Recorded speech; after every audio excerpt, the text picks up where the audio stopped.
PSC ട്യൂട്ടോറിയലിൻ്റെ പുതിയൊരു അധ്യായത്തിലേക്ക് എല്ലാവർക്കും സ്വാഗതം.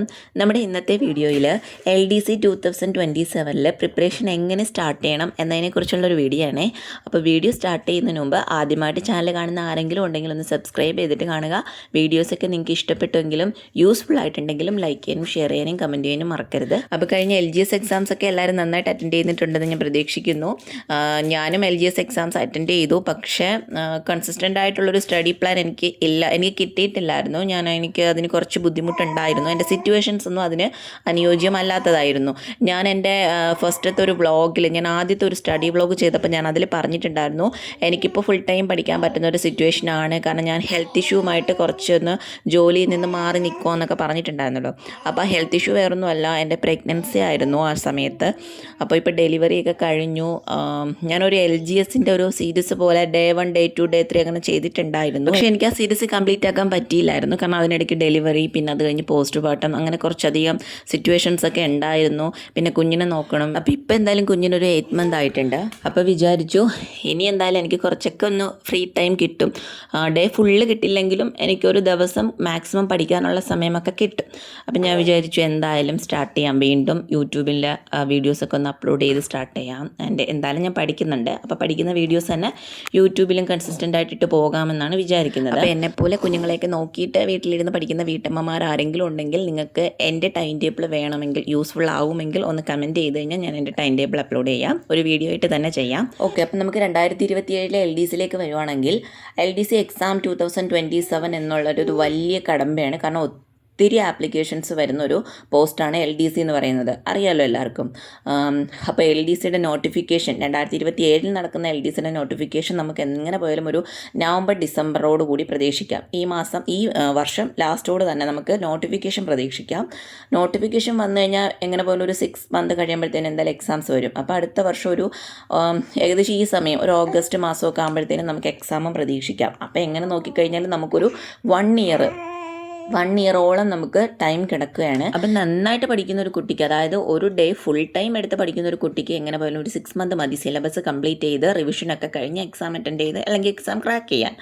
എന്നാൽ എന്നെപ്പോലെ വീട്ടിലുള്ള കുഞ്ഞുങ്ങളെയൊക്കെ നോക്കിയിട്ട് കിട്ടുന്ന സമയം വളരെ കുറച്ച് സമയം മാത്രം ഡെയിലി പഠിക്കുന്നവർക്കാണെങ്കിൽ കൺസിസ്റ്റൻ്റ് ആയിട്ട് പഠിക്കണം കേട്ടോ. അങ്ങനെയുള്ളവർക്കാണെങ്കിൽ എങ്ങനെ പോലും ഒരു 1 year തന്നെ എടുക്കണം.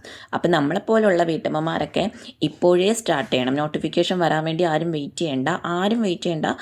നോട്ടിഫിക്കേഷൻ വന്നിട്ട് പഠിക്കാം എന്നും കരുതി വെയിറ്റ് ചെയ്യേണ്ട. കാരണം നമുക്ക് വലിയൊരു കടമ്പയാണ് മറികടക്കാനുള്ളത്. അപ്പോൾ ഇപ്പോഴേ തുടങ്ങിക്കഴിഞ്ഞാൽ ഒരു 1 year-ഓളം നമുക്ക് സമയമുണ്ട് നമ്മുടെ മുന്നിൽ.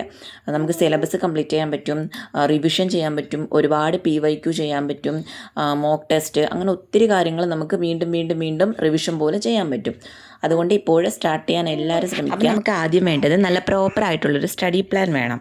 അപ്പോൾ ഇനി മുതൽ നമ്മുടെ ചാനലിൽ LDC 2027 ഫോക്കസ് ചെയ്തുകൊണ്ട് regular classes, previous questions, important MCQs, current affairs, model questions എന്നിങ്ങനെയൊക്കെയുള്ള കണ്ടൻറ്റുകൾ കൊണ്ടുവരുന്നതാണ്. അപ്പോൾ പ്രോപ്പറായിട്ടുള്ളൊരു സ്റ്റഡി പ്ലാനിന് വേണ്ടിയിട്ട് നമുക്ക് കുറച്ചധികം കാര്യങ്ങൾ ശ്രദ്ധിക്കണം. കുറേ ഡൗട്ട് ഉണ്ടായിരിക്കും. അപ്പോൾ ആദ്യം ചെയ്യേണ്ടത് എന്താണ്, നമ്മൾ എവിടെ നിന്നും തുടങ്ങും? നമ്മളൊന്ന് സ്റ്റഡി പ്ലാൻ തുടങ്ങുമ്പോൾ എവിടെ നിന്നാണ് നമ്മൾ തുടങ്ങേണ്ടത്, ഏതൊക്കെ ബുക്കുകൾ പഠിക്കണം അല്ലെങ്കിൽ ഏതൊക്കെ ബുക്കുകൾ മേടിക്കണം, അങ്ങനെ ഒത്തിരി ഡൗട്ട് കാണും. നമ്മൾ ഫസ്റ്റ് ചെയ്യേണ്ടതെന്ന് വെച്ച് കഴിഞ്ഞാൽ, നമ്മളിപ്പോൾ ഒരു എക്സാം തുടങ്ങുമ്പോൾ ആദ്യം തന്നെ ഒരുപാട് പുസ്തകങ്ങൾ വാങ്ങി പഠിക്കാൻ തുടങ്ങേണ്ട ആവശ്യം നമുക്കില്ല. ഫസ്റ്റ് നമ്മൾ ആ സിലബസ് ഡൗൺലോഡ് ചെയ്യുക എന്നുള്ളതാണ് ഇമ്പോർട്ടൻറ്റ്. സിലബസ് നോക്കി സിലബസ് കവർ ചെയ്യുക. സിലബസ് കാണുമ്പോൾ തന്നെ നമുക്കറിയാം അതിൽ ഓരോരോ കാര്യങ്ങളായിട്ട് എടുത്തെടുത്ത് കൊടുത്തിട്ടുണ്ട്. അതിൽ തന്നെ പറയുന്നുണ്ട് ഏത് സബ്ജക്റ്റുകൾക്ക് ഇമ്പോർട്ടൻസ് കൊടുക്കണം, ഏത് ടോപ്പിക്സാണ് പഠിക്കേണ്ടത്, പ്രീവിയസ് ക്വസ്റ്റ്യൻസ് എങ്ങനെയാണ് വരുന്നത്, ഇതൊക്കെ മനസ്സിലാക്കിയ ശേഷം മാത്രം നമ്മളൊരു സ്റ്റഡി പ്ലാൻ തയ്യാറാക്കും. ഞാൻ പഠിക്കുന്ന ബുക്സ് ഏതൊക്കെയാണ്, ഏതൊക്കെ സോഴ്സിൽ നിന്നാണ് പോയിൻറ്റ്സുകളൊക്കെ എടുക്കുന്നതെന്നുള്ള കാര്യം ഞാൻ വേറൊരു വീഡിയോ ആയിട്ട് ചെയ്യാമേ. പിന്നെ എല്ലാവരുടെയും ഒരു ഡൗട്ടാണ് ദിവസവും എത്ര സമയം പഠിക്കണം എന്നുള്ളത്, അല്ലേ? ഡെയിലി 1-2 മണിക്കൂർ പോലും സ്ഥിരമായി പഠിക്കാൻ കഴിഞ്ഞാൽ നല്ലതാണ്. പ്രധാനപ്പെട്ടത് മണിക്കൂറുകളുടെ എണ്ണമല്ല, അതാണ് നമ്മൾ നോട്ട് ചെയ്യേണ്ടത്. മണിക്കൂറുകളുടെ എണ്ണമല്ല, കൺസിസ്റ്റൻസിയാണ്. ഓക്കെ, അതേ നമ്മൾ കണ്ടിന്യൂസ് ആയിട്ട് പഠിക്കുന്ന കാര്യങ്ങൾ കൺസിസ്റ്റൻസ് ആയിട്ട് തന്നെ മുന്നോട്ട് കൊണ്ടുപോവുക. അതിലാണ് കാര്യം. ഒരു ദിവസം 5 മണിക്കൂർ പഠിച്ച് പിന്നീട് 4 ദിവസം പഠിക്കാതിരിക്കുന്നതിനേക്കാളും ദിവസം ഒരു 1-2 മണിക്കൂർ പഠിക്കുന്നതാണ് നല്ലത്. പിന്നെ ഒരു ദിവസം ഫുള്ളായിട്ടിരുന്ന് പഠിക്കുന്നതും നല്ലതാണ്. പക്ഷെ അവർ ചെയ്യേണ്ടത് അവരുടെ കൺസിസ്റ്റൻസി മെയിൻറ്റെയിൻ ചെയ്യുക, പഠിക്കുന്നത് കണ്ടിന്യൂസ് ആയിട്ട് തന്നെ കൊണ്ടുപോവുക. അല്ലാതെ 4 ദിവസം പഠിക്കുക, 5 ദിവസം പഠിച്ചിട്ട് പിന്നെ അത് ബ്രേക്ക് എടുത്ത് വീണ്ടും ഒരു 2 ആഴ്ച കഴിഞ്ഞ് വീണ്ടും സ്റ്റാർട്ട് ചെയ്ത് അപ്പോൾ നമ്മൾ എന്ത് ചെയ്യുമെന്ന് വെച്ചാൽ നമ്മുടെ ടൈമും പോകും, നമ്മൾ പഠിച്ച കാര്യങ്ങൾ നമ്മൾ വീണ്ടും വീണ്ടും റിവൈൻഡ് ചെയ്ത് പഠിച്ച് നമുക്ക് ആ സിലബസ് കംപ്ലീറ്റ് ചെയ്യാൻ പറ്റത്തില്ലടാ. അതാണ് ഏറ്റവും വലിയൊരു ഇമ്പോർട്ടൻറ്റ്. നമുക്ക് സിലബസ് ഒരിക്കലും കംപ്ലീറ്റ് ചെയ്യാൻ പറ്റത്തില്ല. കൺസിസ്റ്റൻസി ഉണ്ടെങ്കിൽ മാത്രമേ സിലബസ് ആണെങ്കിലും റിവിഷൻ ആണെങ്കിലും മോക്ക് ടെസ്റ്റ് ആണെങ്കിലും എന്തോ ആയിക്കോട്ടെ നമുക്കത് മുന്നോട്ട് കൊണ്ടുപോകാൻ പറ്റത്തുള്ളൂ. അടുത്ത തേർഡ് വൺ ആണ് ആദ്യം ഏത് സബ്ജക്റ്റ് പഠിക്കണമെന്നുള്ളത്. LDC പ്രിപ്പറേഷൻ പ്രധാനപ്പെട്ട സബ്ജക്റ്റ് ഓരോന്നായിട്ട് കവർ ചെയ്യണം അല്ലേ. അതായത് നമ്മുടെ സിലബസ് ഫുള്ളായിട്ടും പഠിച്ചേ പറ്റത്തുള്ളൂ. GK, current affairs, history, geography, Indian constitution, science, Malayalam, English തുടങ്ങിയ സെക്ഷൻ സിസ്റ്റമാറ്റിക്കായിട്ട് നമ്മൾ പഠിക്കാൻ ശ്രമിക്കുക. ഒരു ദിവസം എല്ലാം പഠിക്കാൻ ശ്രമിക്കേണ്ട ആവശ്യമില്ല. ഏതെങ്കിലും ഒരു ടോപ്പിക്ക് പഠിക്കുക, അതിൻ്റെ നോട്ട്സ് തയ്യാറാക്കുക, MCQ പ്രാക്ടീസ് ചെയ്യുക, വീണ്ടും റിവൈസ് ചെയ്യുക. ഇതാണ് ചെയ്യേണ്ടത്. MCQ എന്ന് പറഞ്ഞാൽ അറിയാം, നമ്മളെ മൾട്ടിപ്പിൾ ചോയ്സ് ക്വസ്റ്റ്യൻസ് ഒക്കെ നമ്മൾ എക്സാം പോലെ അറ്റൻഡ് ചെയ്യുക. പിന്നെ നാലാമത്തെ ഒരു ക്വസ്റ്റ്യൻ ആണ് പ്രീവിയസ് ഇയർ ക്വസ്റ്റ്യൻസ് വളരെ പ്രധാനമാണോ എന്നുള്ളത്. പ്രധാനമാണോ എന്ന് ചോദിച്ചാൽ ആണ്. ഇപ്പോഴത്തെ ഒരു സിറ്റുവേഷൻ അനുസരിച്ച് എന്നാൽ ഒരുപാട് പ്രീവിയസ് ഇയർ ക്വസ്റ്റ്യൻസ് വാരി വലിച്ചങ്ങനെ ചോദിച്ച് കാണുന്നുമില്ല. ഇപ്പം നമുക്കറിയാമല്ലോ സ്റ്റേറ്റ്മെൻറ്റ് ക്വസ്റ്റ്യൻസ് ആണ് കൂടുതലും വരുന്നത്. അപ്പോൾ നമ്മളത് പഠിക്കണമെന്നുള്ളത് എന്നോട് ഒരുപാട് പേര് ഡൗട്ട് ചോദിച്ചിട്ടുണ്ട്. കമൻസിലും പേഴ്സണലായിട്ട് മെസ്സേജ് അയച്ചൊക്കെ ചോദിച്ചിട്ടുണ്ട്. ഞാൻ പ്രീവിയസ് ഇയർ ക്വസ്റ്റ്യൻസ് ഒക്കെ വർക്കൗട്ട് ചെയ്യുന്ന കാണുമ്പോൾ എന്നോട് ചോദിച്ചിട്ടുണ്ട് ഇത് ഇമ്പോർട്ടൻസ് ആണോ എന്നുള്ളത്. അപ്പം ഇപ്പോൾ വരുന്നൊരു ക്വസ്റ്റ്യൻസിലൊക്കെ കുറച്ച് ക്വസ്റ്റ്യൻസ് മാത്രമേ പ്രീവിയസ് ഇയറിൽ നിന്ന് ചോദിക്കാറുള്ളൂ. ഞാൻ ചോദിച്ച് കണ്ടിട്ടുള്ളൂ. അപ്പോൾ എനിക്ക് തോന്നി ഇത് ഇമ്പോർട്ടൻ്റ് ആണോ എന്ന് എനിക്കും തോന്നിയിട്ടുണ്ട്. പക്ഷേ എന്നിരുന്നാലും നമുക്ക് അങ്ങനത്തെ ഒരു ടോപ്പിക്ക് വിടാൻ പറ്റത്തില്ല. അപ്പം ഞാൻ ചെയ്യുന്നത് 2021 മുമ്പുള്ളത് നോക്കാറില്ല. 2021 ശേഷം നടന്ന എക്സാംസിൻ്റെ പേപ്പേഴ്സ് മാത്രമേ, പ്രീവിയസ് ഇയർ ക്വസ്റ്റ്യൻസ് മാത്രമേ ഞാൻ വർക്കൗട്ട് ചെയ്യാറുള്ളൂ. ഇൻ കേസ് ക്വസ്റ്റ്യൻസ് വന്നു കഴിഞ്ഞാൽ ഡെയിലി നമ്മൾ ഒരു ക്വസ്റ്റ്യൻ അല്ലേ വർക്കൗട്ട് ചെയ്യുന്നുള്ളൂ. അതായത് 100 ചോദ്യം, ഒരു ക്വസ്റ്റ്യൻ പേപ്പറിൽ 100 ചോദ്യം കാണും. ആ 100 ചോദ്യം മാത്രമേ നമ്മൾ ഒരു ദിവസം വർക്കൗട്ട് ചെയ്യുന്നുള്ളൂ. അതിന് കൂടിപ്പോയി കഴിഞ്ഞാൽ ഒരു 1 hour പോലും എടുക്കത്തില്ല ടൈം. അപ്പം നമ്മൾ പെട്ടെന്ന് മാർക്ക് നമുക്ക് തെറ്റ് പറ്റുമ്പോൾ നമ്മളത് പഠിച്ചപ്പോൾ തന്നെ അങ്ങ് പോകുമല്ലേ. അപ്പം ഡെയിലി ഒരു ക്വസ്റ്റ്യൻ പേപ്പേഴ്സൊക്കെ വർക്കൗട്ട് ചെയ്യുന്നത് കൊണ്ട് കുഴപ്പമൊന്നുമില്ല. നമുക്ക് ടൈം അധികം പോവേയില്ല എന്നും കരുതി നമ്മൾ ഒരുപാട് സമയം അതിനു വേണ്ടി യൂട്ടിലൈസ് ചെയ്യണമെന്നൊന്നും ഞാൻ പറയത്തില്ല. ഡെയിലി ഒരു ക്വസ്റ്റ്യൻ പേപ്പേഴ്സൊക്കെ വർക്കൗട്ട് ചെയ്ത് പോവുക. 2021 മുമ്പുള്ളത് വേണ്ട. 2021 ശേഷമുള്ള മെയിനായിട്ട് നമ്മളിപ്പോൾ LDC ഫോക്കസ് ചെയ്യുന്നത് കൊണ്ട് 2021 ശേഷം നടന്നിട്ടുള്ള LDC എക്സാംസിൻ്റെ ക്വസ്റ്റ്യൻസ് ഡെയിലി ഓരോന്ന് വെച്ചൊക്കെ വർക്കൗട്ട് ചെയ്യുന്നതുകൊണ്ട് കുഴപ്പമില്ല. എന്നാലും ഇപ്പോൾ സ്റ്റേറ്റ്മെൻറ്റ് ക്വസ്റ്റ്യൻസ് ആണ് കൂടുതലും ചോദിക്കാറുള്ളത്. പക്ഷേ പ്രീവിയസ് ഇയർ ക്വസ്റ്റ്യൻസ് ഉണ്ടോ എന്ന് വെച്ച് കഴിഞ്ഞാൽ ഉണ്ട്. വളരെ കുറച്ച് മാത്രം അങ്ങനെ ചോദിച്ചു കണ്ടിട്ടുള്ളൂ. അടുത്ത ക്വസ്റ്റ്യനാണ് കറണ്ട് അഫേഴ്സ് എങ്ങനെ പഠിക്കണമെന്നുള്ളത്. കറണ്ട് അഫേഴ്സ് നമ്മൾ ദിവസവും കുറച്ച് സമയം മാത്രം മാറ്റിവെച്ച് പഠിക്കേണ്ട ഒരു ടോപ്പിക്കാണ്. കാരണം നമുക്ക് ഒരുപാട് വാരി വലിച്ചതിൽ പഠിക്കാനില്ല. അന്നുള്ള കറണ്ട് അഫേഴ്സ് അന്നന്ന് തന്നെ പഠിച്ചു പോകുന്നതാണ് ബെറ്റർ. ഒരു ദിവസം കൊണ്ട് ഒരുപാട് കറണ്ട് അഫേഴ്സ് പഠിച്ച് ഓർമ്മിക്കാൻ ശ്രമിക്കുന്നതിനേക്കാളും ഡെയിലി ചെറിയ പോർഷനായിട്ട് പഠിക്കുകയും വീക്കിൽ നമ്മൾ അതിനെ റിവിഷൻ നടത്തുകയും ചെയ്യുക. അതാണ് ഏറ്റവും നല്ലത്. അതുപോലെ നമ്മുടെ ചാനലിൽ എല്ലാ വീക്കെൻഡിലും, അതായത് ശനിയാഴ്ച വൈകുന്നേരം 5 മണിക്ക് കറണ്ട് അഫേഴ്സിൻ്റെ ഒരു വീഡിയോ വരുന്നതാണ്. തിങ്കൾ മുതൽ ശനി വരെയുള്ള കറണ്ട് അഫേഴ്സ് ശനിയാഴ്ച വൈകുന്നേരം ഞാൻ വീഡിയോ ആക്കി ഇടാം. അടുത്തൊരു ക്വസ്റ്റ്യനാണ് നോട്ട്സ് എങ്ങനെ തയ്യാറാക്കണമെന്നുള്ളത്. ഇത് തീർച്ചയായിട്ടും ഇൻഡിവിജ്വൽ ആയിട്ടുള്ളൊരു ചോയ്സാണ്. അവരവർ സ്വന്തമായിട്ട് നിങ്ങൾക്ക് ഏത് രീതിയിലാണോ നിങ്ങൾക്ക് മനസ്സിലാകുന്നത് ആ രീതിയിൽ നോട്ട്സ് എഴുതി തയ്യാറാക്കി പഠിക്കാനേ ഞാൻ പറയത്തുള്ളൂ.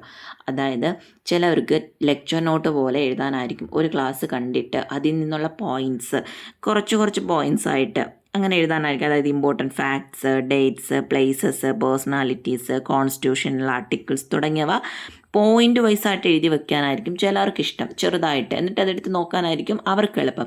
ചിലവർക്ക്, അതായത് എന്നെപ്പോലെ ഡീറ്റെയിൽഡായിട്ട് നോക്കുന്നവർക്ക്, ഞാൻ ഭയങ്കര ഡീറ്റെയിൽഡായിട്ട് നോട്ട്സ് എഴുതി പഠിക്കാറുള്ളൂ. അപ്പം അങ്ങനെയുള്ളവർക്ക് അത് ഡീറ്റെയിൽഡായിട്ട് തന്നെ എഴുതിയേ പറ്റത്തുള്ളൂ. ഞാൻ ഡീറ്റെയിൽഡായിട്ടുള്ള നോട്ട്സാണ് എഴുതി പഠിക്കാറുള്ളത്. അപ്പം അതൊക്കെ ഓരോരുത്തരുടെ ചോയ്സ്. എങ്ങനെ നോട്ട്സ് എഴുതി തയ്യാറാക്കിയാലും കുഴപ്പമില്ല. എക്സാമിന് മുമ്പ് പെട്ടെന്നൊന്ന് എടുത്ത് നോക്കിക്കഴിഞ്ഞാൽ അത് റിവൈസ് ചെയ്യാൻ പറ്റുന്ന രീതിയിൽ നോട്ട്സ് തയ്യാറാക്കുക. അടുത്തത് MCQ പ്രാക്ടീസാണ്. പ്രിപ്പറേഷൻ്റെ ഏറ്റവും ഇമ്പോർട്ടൻ്റ് ആയിട്ടുള്ള ഭാഗമാണ് MCQ പ്രാക്ടീസ്. നിങ്ങൾ പഠിച്ച ടോപ്പിക് ക്വസ്റ്റ്യൻസ് സോൾവ് ചെയ്യണം. തെറ്റിയ ക്വസ്റ്റ്യൻസ് പ്രത്യേകം നോട്ട് ചെയ്ത് വീണ്ടും പഠിക്കണം. അങ്ങനെ ചെയ്തു കഴിഞ്ഞാൽ നമുക്ക് നമ്മുടെ വീക്ക്നെസ് മനസ്സിലാക്കാൻ കഴിയും. വീക്ക്നെസ് മനസ്സിലാക്കിയാലേ നമുക്ക് ആ തെറ്റ് തിരുത്തിയിട്ട് വീണ്ടും ശരി ഏതെന്ന് കണ്ടെത്തി മുന്നോട്ട് പോകാൻ കഴിയത്തുള്ളൂ. അപ്പോൾ പ്രിപ്പറേഷൻ്റെ ഭാഗങ്ങൾ ഇത്രയുമാണ്. ഇനി അടുത്ത കാര്യം എന്ന് വെച്ചാൽ നമ്മുടെ ചാനലിൽ ഇനി എന്തൊക്കെ വരും, അതായത് LDC പ്രിപ്പറേഷന് വേണ്ടിയിട്ട് നമ്മുടെ ഈ ചാനലിലൂടെ ഇനി അപ്ലോഡ് ചെയ്യാൻ പോകുന്ന വീഡിയോസുകളുടെ ലിസ്റ്റാണ് ഞാനൊന്ന് കൊടുക്കുന്നത്. ഓക്കെ, നമ്മുടെ ചാനൽ ഇനി വരാൻ പോകുന്ന വീഡിയോസിൽ ടോപ്പിക് വൈസ് ക്ലാസ്സസ് കാണും. സിലബസിനെ ആസ്പദമാക്കിയിട്ടുള്ളത് PSC പ്രീവിയസ് ഇയർ ക്വസ്റ്റ്യൻസ് കാണും, ഇമ്പോർട്ടൻറ്റ് MCQs കാണും, അതുപോലെ തന്നെ കറണ്ട് അഫേഴ്സ്. നേരത്തെ ഞാൻ പറഞ്ഞല്ലോ, കറണ്ട് അഫേഴ്സ് വീക്കെൻഡിലായിരിക്കും. വീക്കെൻഡിൽ ഓരോ വീഡിയോ വെച്ചായിരിക്കും വരുന്നത്. തിങ്കൾ മുതൽ ശനിയാഴ്ച വരെയുള്ള കാര്യങ്ങൾ കറണ്ട് അഫേഴ്സ് ഇൻക്ലൂഡ് ചെയ്തിട്ട് ഒറ്റ വീഡിയോ ആയിട്ട് വീക്കെൻഡിൽ ഇടുന്നുണ്ട്. മോഡൽ ക്വസ്റ്റ്യൻസ്, അതൊക്കെ മോഡൽ ക്വസ്റ്റ്യൻസ് ഒക്കെ ഞാൻ ചെറിയ ചെറിയ വീഡിയോസൊക്കെ ഇടാൻ കാണാൻ എളുപ്പത്തിന് വേണ്ടിയിട്ട്. പിന്നെ റിവിഷൻ ക്ലാസ്സസ് കാണും, എക്സാം ഓറിയൻറ്റഡ് ആയിട്ടുള്ള ഷോർട്സ് വീഡിയോസും കാണും. പിന്നെ 2027 LDCക്ക് വേണ്ടിയിട്ട് ഏതൊക്കെ ബുക്സ് യൂസ് ചെയ്യണം പഠിക്കാൻ വേണ്ടിയിട്ട്, അതുപോലെ തന്നെ റാങ്ക് ഫെയിൽ ഏതാണ് മേടിക്കേണ്ടത്, ഈ കാര്യങ്ങളൊക്കെ ഞാൻ വേറെ ചെറിയൊരു വീഡിയോ ആയിട്ട് ചെയ്യാമേ. എന്തായാലും ഈ ഒരു വീഡിയോയിൽ ഞാൻ ഈ കാര്യം ഉൾപ്പെടുത്തുന്നില്ല. അപ്പം എന്തായാലും നമുക്ക് പ്രിപ്പറേഷൻസ് ഒക്കെ ഒരുമിച്ച് തുടങ്ങാം, ഒരുമിച്ച് തന്നെ മുന്നോട്ട് പോകാം.